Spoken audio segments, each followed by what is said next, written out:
अस्सलाम वालेकुम दोस्तों, बता दें कि ये वीडियो काफ़ी इम्पोर्टेंट है उन सभी प्रवासी के लिए जो लोग अभी कुवैत से बाहर हैं या फिर जो लोग कुवैत से छुट्टी जाना चाहते हैं। यहाँ पे बता दें कि कुवैत डीजीसी की तरफ से एक काफ़ी इम्पोर्टेंट अनाउंसमेंट हुआ है सभी प्रवासी को लेकर के। उसके अलावा दोस्तों और भी कई अपडेट है कुवैत से, तो पूरा खबर देखने के लिए इस वीडियो में बने रहिए। और दोस्तों ये वीडियो ज़्यादा से ज़्यादा अपने दोस्तों के साथ शेयर करें ताकि जो लोग भी कुवैत से बाहर फंसे हुए या फिर कुवैत आने वाले हैं उन तक ये खबर पहुँचे। दोस्तों बता दें कि कुवैत के अंदर जब कोरोना था उस टाइम कुवैत में एक कानून लागू किया गया था कि जो लोग भी कुवैत से बाहर फंसे हुए हैं वो लोग 6 महीने बाद कुवैत के अंदर एंट्री कर सकते हैं, क्योंकि सभी इंटरनेशनल एयरपोर्ट बंद था और भी सभी कंट्री ने अपना एयरपोर्ट को बंद कर रखा था। इसी कारण सभी प्रवासी को ये समय दिया गया था कि वो लोग 6 महीना के बाद भी, यानी कि 1 साल भी हो जाता है, अगर उनका इकामा वैलिड है तो वो लोग कुवैत के अंदर एंट्री कर सकता है। लेकिन दोस्तों फाइनली आपको बता दें जो ये पीरियड था ये ख़त्म हो चुका है।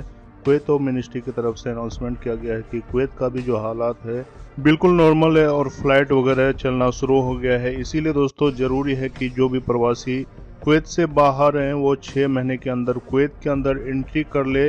अगर आप 6 महीने से लेट होते हैं तो आपका इकामा ऑटोमेटिक कैंसिल हो जाएगा।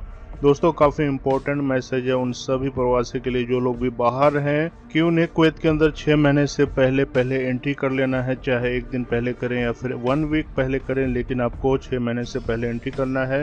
नहीं तो दोस्तों आपका जो इकामा है ऑटोमेटिक कैंसिल हो जाएगा, फिर आपके लिए प्रॉब्लम हो जाएगा, आप कुवैत के अंदर एंट्री नहीं कर पाएंगे।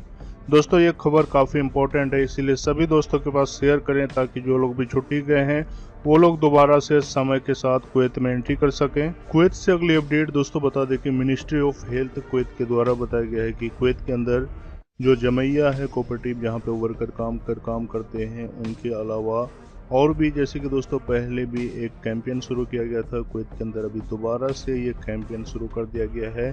जो यूनिट है वो यानी कि अलग अलग जगह जाएगी, जैसे कि एयरपोर्ट में जो वर्कर काम करते हैं, जमैया में काम करते हैं, उन सभी को बूस्टर डोज लगाने का काम किया जाएगा। यहाँ पे कुवैत का जो मिनिस्ट्री ऑफ हेल्थ है उनके द्वारा क्लियर कर दिया गया है कि कुवैत में जितने भी प्रवासी है, जो भी सिटीजन है, उन्हें अभी ज़रूरी है कि कुवैत के अंदर तीसरा डोज यानी कि बूस्टर डोज लगवा लेना चाहिए।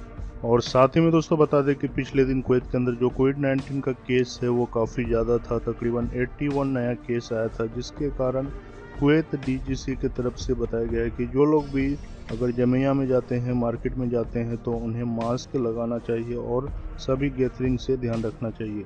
कुवैत से अगली अपडेट दोस्तों वेदर को लेकर के है। बता दें कि कुवैत के अंदर कई एरिया में यानी कि तकरीबन हर जगह हल्का रेन यानी कि बारिश हो रहा है। बताया जाता है जो कुवैत का मौसम विज्ञान है उनके द्वारा कि दिसंबर का लास्ट तक या फिर जनवरी 15 तक ये जो बारिश है लगी रहेगी कुवैत में, जिसके कारण ठंड भी बढ़ने का उम्मीद किया जाता है। तो दोस्तों ये कुवैत से कुछ अपडेट था। कुवैत से सभी खबर देखने के लिए इस चैनल को सब्सक्राइब करें और ज़्यादा से ज़्यादा शेयर करें। मिलते हैं दोस्तों कुवैत से अगली अपडेट के